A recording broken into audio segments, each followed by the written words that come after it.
সকাল, সন্ধ্যা কিংবা রাত, ছুটির দিন বা কর্মদিবস, নগরের ফিলিং স্টেশনগুলোতে গ্রাহকদের দীর্ঘ সারি যেন কমছেই না। শুক্রবারও রাজধানীর পাম্পগুলোতে দেখা যায় জ্বালানি পেতে ঘন্টার পর ঘন্টা অপেক্ষা। সরকারের পক্ষ থেকে পর্যাপ্ত মজুদের কথা বলা হলেও তেল পেতে বাস্তবে ভোগান্তির শেষ নেই। দীর্ঘ সময় অপেক্ষা করেও চাহিদা মতো মিলছে না ডিজেল, অকটেন। চাহিদা মতো তো পাচ্ছি না, নাহলে তো আর এত সময় এইভাবে ওয়েট করা লাগে না। চাহিদা হলে তো আমার ফুল ট্যাঙ্কি প্রয়োজন ছিল, তাহলে তো দীর্ঘ সময় দাঁড়াইতে হতো না। 500 টাকা তেল দিচ্ছে।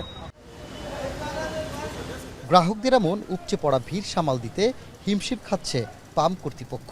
ডিপো থেকে প্রয়োজন মতো তেল না পাওয়ারও অভিযোগ করেন তারা। আজকেও চাপ এই আগের মতো, চাপ আর কম নাই। শুক্রবার আর শনিবার নাই, সব এক সমান। চাহিদার মতো না। এখন দেখেন আমার গাড়ি আছে 5,000, আমি তেল পাইলাম 18,000। ভাগ করেন, এখন 5,000-কে দিয়ে 18,000 ভাগ করেন, কত করে পরে লিমিট। এদিকে রাজধানীর বিভিন্ন তেল পাম্প ঘুরেও বিপিসির নিয়োগ দেয়া ট্যাগ অফিসারের দেখা মেলেনি। এ নিয়ে পেট্রোল পাম্পগুলোর কাছেও নেই সদুত্তর। ট্যাগ অফিসার রেগুলার আসে, সকালে আসে, আগে আসে, ওনার ডায়েরি আছে, ডায়েরি নিয়ে ট্যাঙ্কিতে মাপ দেয়। আমাদের 4টা ট্যাঙ্কি, একটা ডিজেলের আর 3টা অকটেনের।